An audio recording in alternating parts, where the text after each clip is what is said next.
सनातन धर्म अपनों से अपनी बात के इस चौथे अंक में आप सभी का स्वागत है। प्रत्येक सनातनी व्यक्ति का स्वागत है, भाई बहन का स्वागत है। उस प्रत्येक व्यक्ति का स्वागत है जिसके प्राणों में सनातन धर्म प्रवाहित होता है। चूँकि ये पितृपक्ष चल रहा है तो आज हम जो है इस बारे में बात करेंगे कि जो पितृपक्ष है इसका महत्व क्या है और किस प्रकार से इस पितृपक्ष को अपने जीवन के सुख, सामर्थ्य और जीवन सत्ता को और अधिक भाव से ग्रहण करने के लिए प्रयोग करें। देखिए, जो कथा प्रसिद्ध है वो ये है कि महाभारत का युद्ध हुआ, कर्ण की मृत्यु हुई। चूँकि कर्ण महादानी थे, उन्होंने संपूर्ण जीवन स्वर्ण का दान किया, तो वो स्वर्गलोक पहुँचे और उनके लिए जो भोजन की व्यवस्था जुटाई गई तो उन्होंने देखा कि केवल स्वर्ण ही उनके सामने रखा गया। उन्होंने कहा कि ऐसा क्यों हुआ है। इस कथा को पूरी तरह समझने से पहले ये भी समझ लेना कि ये व्यवस्था समझाने के लिए है। इसे तथ्यगत रूप में समझने की कोशिश ना करें, इसे अवस्थागत रूप में समझने की कोशिश करें। सनातन धर्म की बहुत सारी कहानियाँ जो है सिर्फ तत्व को जीवन तक पहुँचाने के लिए हैं। तो कर्ण के सामने स्वर्ण रखा गया। उन्होंने कहा मैं इस स्वर्ण का जो है किस प्रकार से सेवन कर सकता हूँ। तो उन्होंने कहा कि मुझे कुछ समय प्रदान किया जाए जिससे कि मैं पृथ्वी पर जाकर अन्न का जो है दान कर सकूं और मेरे लिए स्वर्ग की जो स्थिति है वो मेरे अनुकूल हो सके। ऐसा कहा गया है कि उनको जो है 16 दिन का समय दिया गया और उन 16 दिन में उन्होंने इस पृथ्वी पर अन्न का भरपूर दान किया और तब जाके कर्ण को जो है स्वर्ग में अन्न लाभ प्राप्त हुआ। इसका मतलब क्या है कि आप अपने जीवन में जो देते हैं वही आपको प्राप्त होता है। इस पूरी कथा का मतलब सिर्फ इतना है कि जो आप देते हैं वही आपको प्राप्त होता है।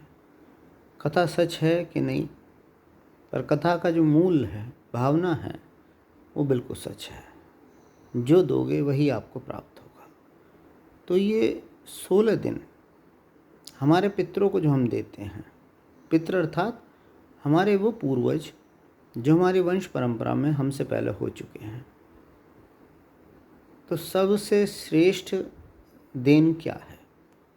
सबसे श्रेष्ठ देन है आपका भजन, आपका ध्यान, आपका जप। क्योंकि इस शरीर के साथ जो भी कुछ जुड़ा हुआ है वो इस शरीर के साथ ही छूट जाएगा। आपके प्राणों के साथ केवल आपका भजन जाएगा। आपकी परम सत्ता के प्रति जो भाव है, अनुरक्ति है, भक्ति है, वो आपके साथ जाएगी। अभी आप तय कर लीजिए कि आप अपने जीवन में किस चीज़ का संग्रह करना चाहते हैं।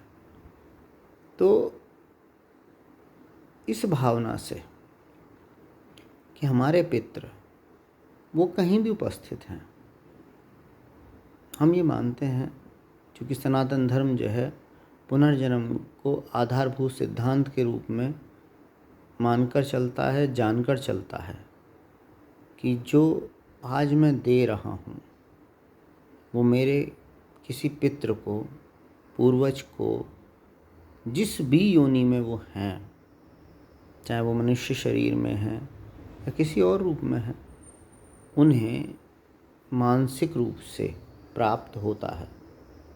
और भावना जो है असंदिग्ध रूप से अमर है। ये ऐसा नहीं है कि ये समाप्त हो जाएगी, ये पहुंचती है, भाव रूप में पहुंचती है और संतोष प्राप्त होता है उन सभी पूर्वजों को, पितृसत्ताओं को। तो मनुष्य क्या करता है? भोजन, पानी, प्रसाद, जो भी उसके दृष्टि से सात्विक है, श्रेष्ठ है, वो अपने पितरों के निमित्त देता है। इसके साथ साथ हमें ये भी समझना चाहिए कि हमारे पितरों के प्रति जो कृतज्ञता है कि ये आप ही हो जिनकी वजह से आज हम इस वंश में, इस परिवार में, इस स्वरूप में मौजूद हैं। ये कृतज्ञता परम आवश्यक है। इसके अलावा भजन पूजन, ब्राह्मणों को दान, प्रत्येक जो प्रक्रिया सनातन धर्म में पितृपक्ष में जुड़ी हुई है, उसकी मूल भावना है कि मेरा भाव मेरे पितरों को पहुँचे, उनके मानसिक शरीर को बल प्राप्त हो, उनको ये सारे जो पदार्थ हैं भाव रूप में प्राप्त हो। ऐसा नहीं है कि यहाँ से कोई कौवा जो है भोजन करके जाता है और वो आपके पितरों को पहुँच जाता है, मगर आपकी भावना उन तक पहुँचती है कि हमने आपको भुला नहीं दिया है, आप आज भी हमारे स्मरण में मौजूद हैं, हमारी भावनाएं आज भी आपके प्रति शुद्ध हैं और हमारी कृतज्ञता है कि आपने इस वंश का निर्माण किया, आज इस वंश में हमारा जन्म हुआ है, तो हम आपके प्रति जो है श्रद्धान्वित हैं। श्राद्ध अर्थात श्रद्धा से युक्त समर्पण जो है वो श्राद्ध है ना। तो इसे इस रूप में अपने पितरों के प्रति ज्ञापित करें कि मेरी श्रद्धा स्वीकार करें, मेरा भाव स्वीकार करें, मैं कृतज्ञ हूँ उस संपूर्ण वंश परंपरा के प्रति जिसका मैं हिस्सा हूँ। ये आपके जीवन को बदल देगा। Transformation of life will be there. कैसे? आप जो भाव करते हैं ना, वही भाव तो जो है आपके जो है मनोगत स्वरूप को जो है बनाता है। तो अगर आप जो है जीवन में कृतज्ञता को रखते हैं, कृतज्ञता आपके लिए कोई मायने रखती है कि अगर किसी ने मेरे लिए कुछ किया है तो मैं उसके प्रति जो है श्रद्धान्वित हूँ, कृतज्ञ हूँ, मैं मानता हूँ कि किसी ने मेरे लिए कुछ किया है। और अगर तुम मानना सीख गए तो जानने का द्वार खुलता है। जीवन में दो ही प्रक्रियाएं हैं, या तो तुम मान सकते हो या तुम जान सकते हो। जानने का मार्ग बहुत दुरूह है, कष्टकर है, कठिन साध्य है, मगर तुम्हारे पूर्वजों से, पितरों से, तुम्हारे बड़ों से तुम्हें जो अनुभव प्राप्त होता है, अगर तुम उस अनुभव में श्रद्धा लेके आ सको तो वो अनुभव तुम्हारा हो गया। एक बहुत ही सरल तरीके से हजारों वर्षों की संजोई हुई ज्ञान संपदा तुम्हारी हो सकती है। गुरु शिष्य के संबंध का आधार भी यही है। तो आप निम्न से शुरू करते हैं, उच्चतम पहुंचते हैं। पितृपक्ष जो है मध्यवस्था है। आप एक चींटी के प्रति झुकना जानते हैं तो एक दिन परम तत्व के प्रति भी आप झुकना सीख जाते हैं। इसको आप समझें, जीवन में लेके चलें, मान के चलें कि जो भी अस्तित्व का स्वरूप है परमात्मा का, एक चींटी में भी वही परमात्मा है, हाथी में भी वही परमात्मा है। मैं हमेशा से कहता हूँ, आपको क्या करना है, अपनी श्रद्धा को विकसित करना है। तो ये 16 दिन आपकी श्रद्धा को विकसित करने की साधना दिवस हैं। वो सब कुछ जो आपको प्राप्त हुआ है उसके लिए नींव का काम किसने किया है? उस पूरी वंश परंपरा ने किया है जो आपसे पहले हो चुकी है। आप उसमें कुछ और जोड़ कर जाएं और समृद्ध बना कर जाएं। ये जो समृद्धि है, ये संस्कारों की समृद्धि भी होनी चाहिए, मानसिक विचारों की समृद्धि भी होनी चाहिए, आर्थिक समृद्धि भी होनी चाहिए, सामाजिक समृद्धि भी होनी चाहिए। ये समृद्धि एक व्यक्ति से शुरू हो और ये आपके पूरे धर्म तक पहुंच जाए। मैं हिंदू हूँ, मेरा परिवार हिंदू है, फिर मेरा समाज हिंदू है, और ये सब मिलके जो है मेरा धर्म होता है। कोशिश करें कि इन 16 दिनों में प्याज, लहसुन या तामसिक पदार्थों का सेवन ना करें।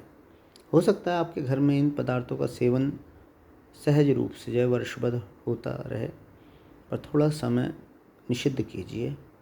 सावन के महीने में निषिद्ध कीजिए, नवदुर्गों में निषिद्ध कीजिए, और जो पितृपक्ष है 16 दिन का, उसमें तो अवश्य ही इन पदार्थों का सेवन ना करें। आप निश्चित रूप से पाएंगे आपके परिवार में शारीरिक रूप से, मानसिक रूप से, आर्थिक रूप से समृद्धि आएगी, समर्थता आएगी, बल आएगा, और जीवन की जो जटिलताएं हैं वो कम होंगी। ये प्रयोगात्मक स्वरूप है, करेंगे तो अवश्य ही इसका अनुभव भी करेंगे। बाकी गुरु महाराज की कृपा आप सभी पे बनी रहे। आपका ये पितृपक्ष बहुत ही सुख और शांति से गुजरा हो, ऐसी मैं जो है कामना करता हूँ, आशा करता हूँ। और एक मंत्र है, अंत में जो है उसको दे रहा हूँ। ओम गुरुदेवाय मम सर्व पितृ हेतु शांति प्रदाय प्रदाय नमः। वर्ष भर एक माला नित्य अर्थात 108 बार इस मंत्र का पाठ करने का प्रयास करें। आपके पितरों की कृपा आपको अवश्य ही प्राप्त होगी। जो 108 बार भी न जप सके 27 बार रोज़ कर ले, 11 बार रोज़ कर ले, कम से कम एक बार तो रोज़ इसको जो है मंत्र को स्मरण कर ले कि ओम गुरुदेवाय मम सर्व पितृ हेतु शांति प्रदाय प्रदाय नमः। मेरे सभी पितरों को शांति प्राप्त हो, ऐसी कामना मैं रोज़ करता हूँ।